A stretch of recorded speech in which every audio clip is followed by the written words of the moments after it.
यहाँ से बाहर समर्थ ही निकाल सकते हैं। समर्थ केवल परमात्मा ही है। परमेश्वर कबीर देव हैं, ये समर्थ हैं, बाकी सभी जीव संज्ञा में। उस समर्थ के सहारे ही हम वापस जा सकते हैं। उस समर्थ ने आकर के हमें यहाँ से वापस जाने की विधि बताने की चेष्टा की, लेकिन हम बालकपन में, अनजानपने में और काल के संतों पंथों महंतों द्वारा भ्रमित हो जाने के कारण हम परमात्मा को पहचान नहीं पाते, और उस परमात्मा को ना पहचान कर हम उसकी उंगली नहीं पकड़ते। हम काल के जाल में रह जाते हैं। वो परमात्मा यहाँ चारों युगों में आते हैं और प्रत्येक युग में वो ऐसी लीला करते हैं और उन लीलाओं की जानकारी जो भगवान किया करता है हमारे सदग्रंथ पवित्र वेद बताते हैं, और अन्य जो ग्रंथ बने हैं जैसे पवित्र 18 पुराण, ये अनुभव है उन ऋषि महर्षियों का जिनको परमात्मा प्राप्ति हुई नहीं। और जैसे संतों की वाणी है जिनमें कौन कौन से संत हैं जिनको परमात्मा प्राप्ति हुई है और उनके विषय में दास को जानकारी है। आदरणीय धर्मदास साहिब जी,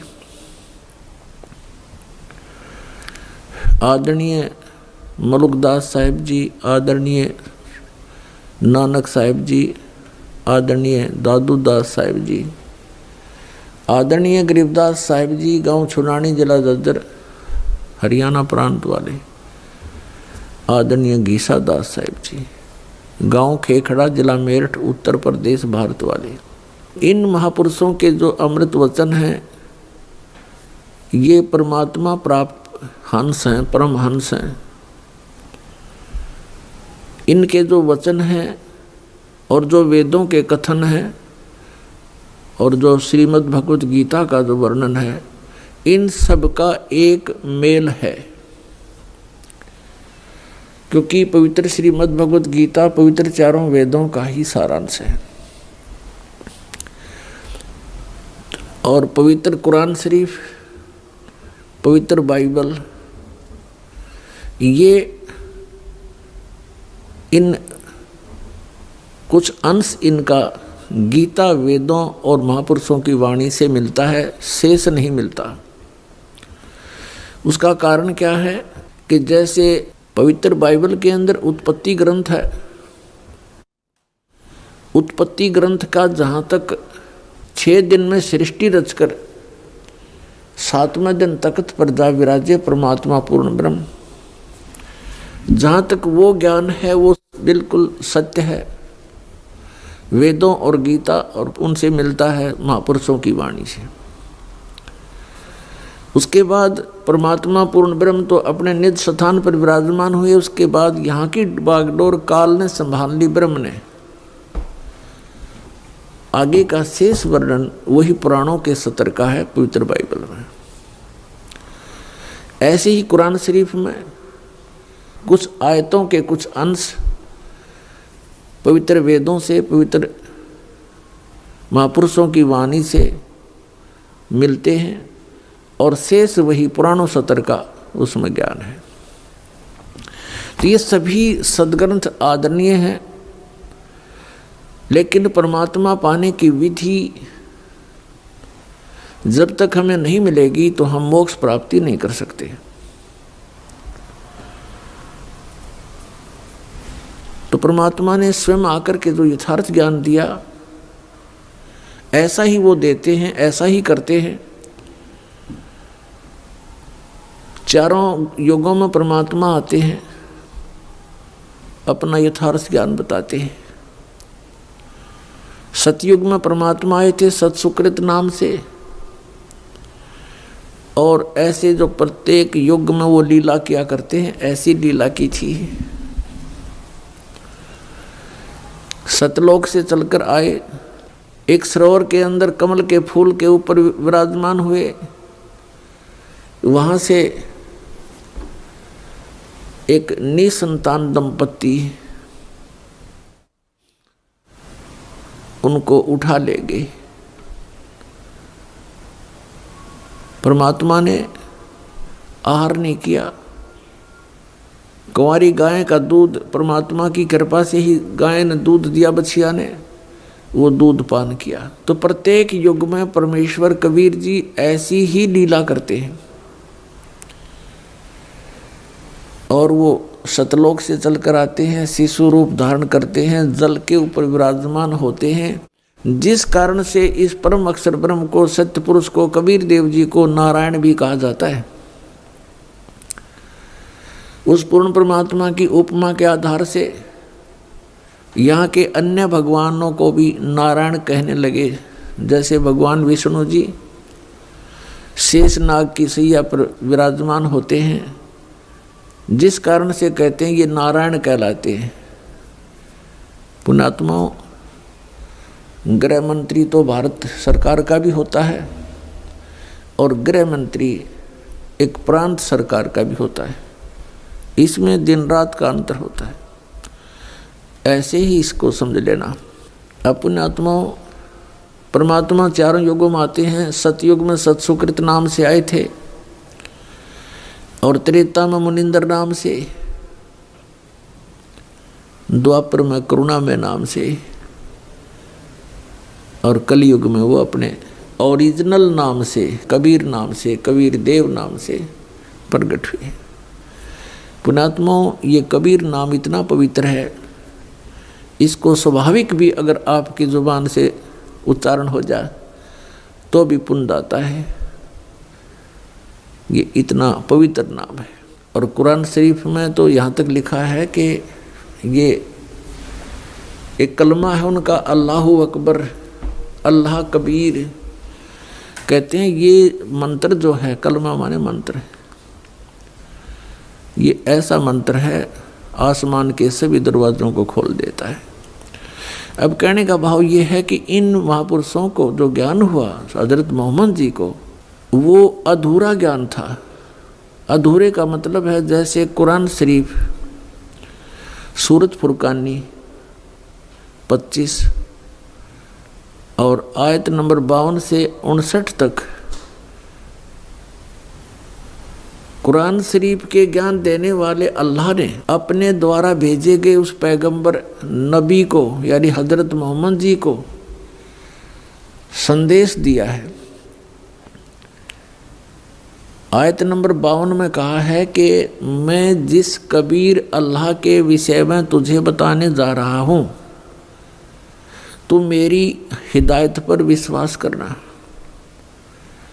और ये काफिर इस कबीर को अल्लाह नहीं मानते, ये तो अन्य देवी देवताओं तक सीमित हैं। इनके साथ तू संघर्ष करना। संघर्ष का, जिहाद का अर्थ कोई खून खराबा, लड़ाई झगड़ा, लठ बजाना नहीं। जिहाद का अर्थ है संघर्ष करना। इनकी बातों में मत आना, मेरे द्वारा दिए गए ज्ञान पर दृढ़ रहना। इतनी सी बात है। तो क्या बताया कि मैं जिस कबीर के बारे में जिक्र कर रहा हूँ, ये सुप्रीम पावर है और ये वही परमात्मा है जिसने 6 दिन में सृष्टि रची, 7वां दिन तख्त पर जा विराजा। और ये वही परमात्मा है जिसने पृथ्वी बनाई, पृथ्वी के अंदर मीठा खारा जल भर दिया। और ये वही कबीर परमात्मा अपने भक्तों के पापों को नाश कर देता है। और ये परमात्मा वही है जिसने 6 दिन में सृष्टि रची, 7वां दिन तख्त पर जा विराजा। ये अल्लाह कबीर है। और इसकी खबर किसी बाखबर से पूछो। पुण्यात्माओं, सदग्रंथों को समझना जीव सतर का काम नहीं है। जिस पर परमात्मा की कृपा हो उसकी बुद्धि को खोल देते हैं, नहीं तो काल ने सबकी बुद्धि को बंद कर रखा है। उसने रिमोट अपने हाथ में रखा है। और जब परमात्मा परमेश्वर कबीर जी की कृपा होती है जिस प्राणी के ऊपर, वही फिर इन गुण रहस्यों को समझ और समझा सकता है। इस दास पर दया करी परमात्मा ने। आप उन आत्माओं के लिए कि इन सदग्रंथों में दबे खजाने को खोलने की वो की मुझे दे दी, वह चाबी दे दी, ताकि मैं आपके रूबरू खजाना कर सकूं। इसमें स्पष्ट किया हुआ है कि पूरा मुसलमान समाज ये कहता है कि जो कुरान शरीफ का ज्ञान दिया वो हमारा भगवान है, अल्लाह है, खुदा है, और वो इसी को बड़ा अल्लाह कहते हैं कि सबसे बड़ा यही है। अब कुरान शरीफ के ज्ञान देने वाला तो स्पष्ट कर रहा है कुरान शरीफ में सूरत फुरकानी 25 आयत नंबर 59 में कहता है कि वो परमात्मा जिसने 6 दिन में सृष्टि रची, 7वां दिन तख्त पर जा विराजा, वो परमात्मा है कबीर। और उसकी खबर किसी बाखबर से पूछो। इससे सिद्ध हो गया कि कुरान शरीफ के ज्ञान देने वाला अल्लाह से भिन्न है वो सुप्रीम पावर। तो इस दृष्टिकोण से दास कहता है कि हजरत मोहम्मद को जो ज्ञान प्राप्त हुआ वो कंप्लीट नहीं है। इसी प्रकार श्रीमद् भगवत गीता अध्याय नंबर 4 के श्लोक नंबर 34 में गीता ज्ञान दाता ये वही ब्रह्म है जो कुरान शरीफ का ज्ञान हजरत मोहम्मद को दे रहा है। यहाँ गीता का ज्ञान श्री अर्जुन जी को दे रहा है श्री कृष्ण में प्रवेश करके। इसमें भी कहा चौथे अध्याय के 34वें श्लोक में गीता जी में कि उस तत्व ज्ञान को जो परमात्मा ने स्वयं आकर के कहा सुनाया है वो तत्व ज्ञान है। उस तत्व ज्ञान को किसी तत्वदर्शी संतों के पास जाकर पूछो, मैं नहीं जानता। और उनको दंडोत प्रणाम करने से तत्वदर्शी संत तुझे उस परमात्म तत्व का ज्ञान कराएंगे। अपने विषय में कहता है दूसरे अध्याय के 12वें श्लोक में गीता ज्ञान दाता, चौथे अध्याय के 5 और 9 श्लोक में, और 10वें अध्याय के दूसरे श्लोक में अर्जुन तेरे और मेरे बहुत जन्म हो चुके, तू नहीं जानता मैं जानता हूँ। इससे सिद्ध हो गया कि गीता ज्ञान दाता नाशवान है, ये कंप्लीट गॉड नहीं है। ये स्वयं कह रहा 18वें अध्याय के 62वें श्लोक में कि तू सर्वभाव से उस परमेश्वर की शरण में जा, उसकी कृपा से ही तू परम शांति को और सनातन परम धाम को प्राप्त होगा। तो इति सिद्धम कि गीता ज्ञान दाता से अन्य कोई और सुप्रीम पावर है। इति सिद्धम कि कुरान शरीफ के ज्ञान दाता से भी अन्य कोई सुप्रीम पावर है, वो कबीर है, वो कबीर है। ये कहाँ से प्रमाण है? पवित्र चारों वेदों में और पवित्र उन महापुरुषों की वाणी में जिन्होंने परमात्मा को पाया है, जिनके नाम अभी आपको गिनाए थे। तो ये परमात्मा चारों युगों में आते हैं, स्वयं यहाँ चलकर आते हैं। अपनी जानकारी यथार्थ रूप में वो स्वयं ही देते हैं, अपने द्वारा रची हुई सृष्टि का ज्ञान वो स्वयं ही देते हैं। कलयुग में परमात्मा कबीर नाम से आए। ये परमात्मा कहते हैं मैं रोवत हूँ सृष्टि को, सृष्टि रोवे मोहे। और कह कबीर हमारे वियोग को समझ नहीं सकता कोई, मैं रोवत हूँ सृष्टि को। परमात्मा कहते हैं कि मैं अपने बच्चों को रो रहा हूँ, इनके लिए भटक रहा हूँ कि किसी प्रकार इनकी आंखें खुल जाएं, इनको ये शुद्धि आवे, ध्यान आवे कि तुम कहाँ पड़े हो इस गंदे लोक में। सारा जीवन बर्बाद कर देते हो, माया जोड़ जोड़ के कोठी बंगले बना बना में अनमोल मनुष्य जीवन बर्बाद कर देते हो। 1 मिनट में मृत्यु हो जाती है, मकान पूरा हुआ नहीं मृत्यु हो जाती है, तो शर्म मारेंगे उस मकान का जिसका हमें ये भरोसा नहीं कि कल क्या हो जाए जीव के संग में। और जो मूल कार्य था जीवन का, इस मनुष्य जीवन का, वो हमसे भुला दिया। एक फिर ऐसा माहौल बना दिया काल भगवान ने। आप देखते हो कहीं पर कोई ताश खेल कर अपना जीवन नाश कर रहा है, इतने अनमोल जीवन को, इतने अनमोल जीवन को, और बांके बाड़े खो रहे हैं बगैर ज्ञान के। पुणात्माओं आप भी ऐसे ही थे, हम भी ऐसे ही थे। और जिस दिन से परमात्मा के ज्ञान की रोशनी हुई है, उस दिन से वो दिन याद है जिस दिन से ये संदेश मिला था भगवान का, ये मार्ग हमें प्राप्त हुआ। तो इस प्रकार इस ज्ञान को आपसे प्रार्थना है जनसाधारण तक भी पहुँचाओ। अपने भाई बहन, रिश्तेदार, अड़ोसी पड़ोसी, गुआंढी, सबसे प्यार से समझाने की चेष्टा करो। ये महा उपकार का कार्य है, महापरोपकार का कार्य है। अपने जीवन को हम नष्ट कर रहे हैं और हम भूल गए उस मार्ग को, भूल गए हम इस मनुष्य जीवन के मूल कार्य को। तो उसको बताने के लिए स्वयं परमेश्वर आते हैं। अब चारों युगों में परमात्मा आए, क्या बताते हैं? मैं रोवत हूँ सृष्टि को और ये सृष्टि रोए मोहे।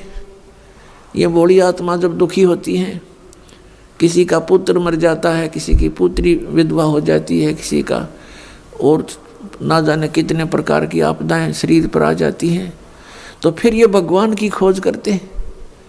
और काल ने जगह जगह अपने दूत एजेंट बना दिए, बैठा दिए, जिनके पास कोई भक्ति नहीं, कोई पावर नहीं कि वो किसी संस्कार को बदल सके, कोई प्रारब्ध कर्म का नाश कर सके।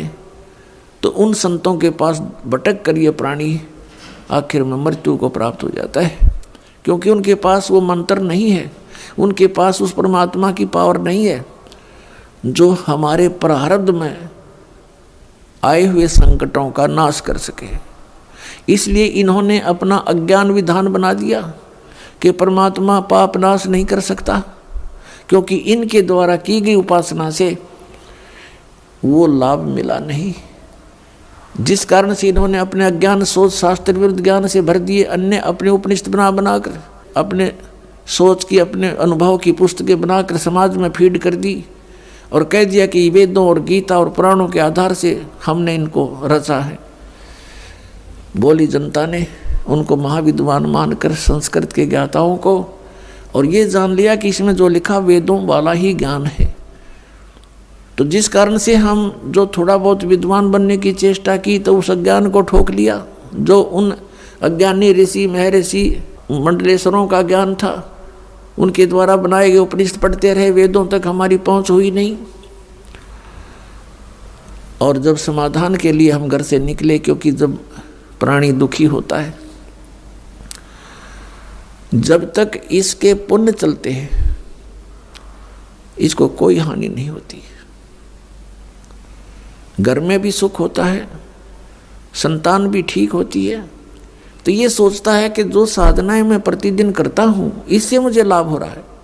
उनके करते करते फिर एकदम बिजली गिर जाती है, उसका कोई प्रोटेक्शन हो नहीं पाता, तो फिर ये सोचता है कि अब क्या करूँ। फिर कोई बताता है कि वहाँ ऐसे ऐसे एक मंदिर में महात्मा रहता है, वहाँ जाइए।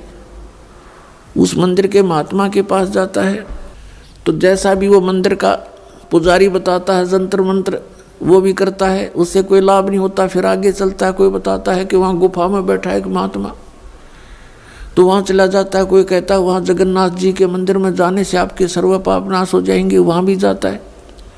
वहाँ से भी जब लाभ नहीं होता तो फिर या तो मर लेता है तब तक, या फिर नास्तिक हो जाता है।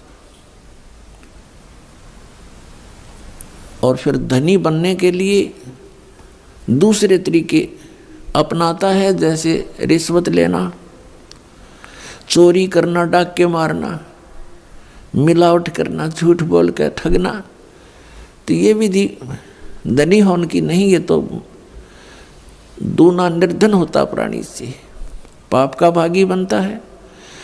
अन्य तरीके से जुड़ा हुआ धन जीव के पास कभी नहीं रहेगा, क्योंकि वो उसके भाग्य में नहीं है। जैसे एक व्यक्ति बता रहा था कि मेरा पुत्र, इकलौता पुत्र बीमार हुआ, उसके उपचार के लिए जैसा भी जिसने कोई बताया, पहले तो लोकल डॉक्टरों से, शहर के डॉक्टरों से दिखाया, राहत नहीं मिली। किसी ने बताया कि वहाँ झाड़ा लगवा लो, जाते ठीक हो जाता है, वहाँ गए। उसने जैसी क्रियाएं महीने 2 महीने की बताई वो की, हजारों रुपये लग गया, कोई लाभ नहीं हुआ। फिर किसी ने कहीं बताया, किसी ने किसी पहाड़ पर बताया। अंत में फिर इतना कमज़ोर हो गया कि वो all India medical institute Delhi में दिखाया, तो वहाँ जांच से पता चला कि उसके दोनों किडनी खराब हो गई। जैसे तैसे करके रिश्तेदारों से किडनी ले करके पैसे में बदलवाई, चेंज करवाई, लड़का स्वस्थ हो गया। आज से 15-20 वर्ष पहले की बात है। उसमें कहता पूरे प्रोसीजर में, उसके पूरे ट्रीटमेंट में 3.5 लाख रुपए खर्च हो गए। वर्तमान की तो पुण्यात्मा वो 20 लाख समझो। उसके बाद खुशी मनाई कि चलो बच्चा जीवित हो गया, पैसे की कोई बात नहीं। वो बता रहा था कि मैंने जो पैसा कमाया था, अब इस ज्ञान के सुनने से मेरी आंखें खुली कि मुझे ये सजा थोड़ी थी। क्या हुआ कि 6 महीने के बाद वही लड़का बस दुर्घटना में मारा गया। इकलौता पुत्र, जिसको सुखी बनाने के लिए, धनी बनाने के लिए मैंने बहुत सी गलतियां की, 2 के 20 बना करके वस्तुएं बेची, कोई नकली कोई असली बेची। एक बार तो पैसा बहुत आता दिखा, जब बच्चा बीमार हुआ, रोज प्रतिदिन खर्च होने लगा, वो पैसा भी गया और भी कर्जा मेरे सिर पर हो गया और वो पुत्र भी चला गया। अब आपके ज्ञान से, सत्संग से पता चला कि वो पैसा तो गया सो गया, लेकिन वो पाप ज्यों के ज्यों रखे हैं जो उस धन के इकट्ठा करने में हुए थे। मेरा कलेजा कांप गया। आज आपके वचन, परमात्मा के वचन सारे साची लगे, और जब तक मैं सुखी था मेरे कान्ना में भी प्रवेश नहीं होते थे। मैं राम नाम को सुनकर प्रसन्न नहीं होता था, क्योंकि मैं सुखी गना था। तो पुण्यात्माओं, हम ऐसे नास्तिक बनवा दिए काल ने। काल का उद्देश्य है कि ये भगवान से दूर हो जा, और विशेषकर कलयुग में, क्योंकि कलयुग में परमात्मा से इसका प्रॉमिस हो गया है, हुआ था। इसने खुद अपने मुख से कहा है कि आप कलयुग में कितने प्राणी ले जाना, 3 युगों में जीव ना ले जाना भगवान। परमात्मा को पता था इस बात का कि सतयुग त्रेता द्वापर में इनके पुण्य कर्म गणे रहेंगे, और जब तक प्राणी के पुण्य कर्म हैं ये सुखी रहता है, और जब तक ये सुखी है इसको भगवान की आवश्यकता कतई नहीं। जैसा, लेकिन आत्मा भगवान की भक्ति बिना रह नहीं सकती। तो जैसा भी ये समाज से या किसी अन्य व्यक्ति से जो ज्ञान सुन लिया भक्ति का, उस पर आरूढ़ होकर के साधना करता रहता है। वो सोच तो ये रहा कि इन साधनाओं से मुझे पुण्य हो रहा है, और वो हो रहा है उसके पूर्व जन्म से प्रारब्ध ही प्राप्त हो रहा है। तो जिस कारण से सतयुग त्रेता द्वापर तक ये प्राणी परमात्मा को चाहता नहीं, अगर उस ज्ञान से, उस मार्ग से हटकर भी बताना चाहे तो कति स्वीकार नहीं करता, क्योंकि सबकी समाधियां लगती हैं, सब शरीर होता है, बलिष्ठ होते हैं। तो अब कलयुग में आकर इन सभी गुणों की हानि हो जाती है। ना शरीर बलिष्ठ रहता है, ना पूर्व जन्म के पुण्य रहते हैं, साधनाएं भी करते हैं लेकिन फिर भी दुखी रहते हैं। तो परमात्मा ने ये समय इसलिए सिलेक्ट किया था। काल ने ये सोचा था कि तब तक मैं इनको नास्तिक बना दूंगा, अपने दूत भेजकर इनको भ्रमित कर दूंगा, परमात्मा से कोसों दूर कर दूंगा, परमात्मा का नामो निशान मिटा दूंगा। और इसने जितना संभव हो सका कर दिया। लेकिन समर्थ की अब शक्ति देखना, अब नए सिरे से विधान बन रहा है, नए सिरे से भगवान की जानकारी हो रही है। परमात्मा का हमें नामो निशान पता नहीं था, अब कबीर को भगवान बताते हैं। तो अज्ञान आधार से ये मन स्वीकार करने को कतई तैयार नहीं होता, खड़े पैर गाड़ दे है अड़ियल घोड़े की तरह। लेकिन सच्चाई में इतनी ताकत होती है कि वो अपना स्थान अवश्य बनाती है।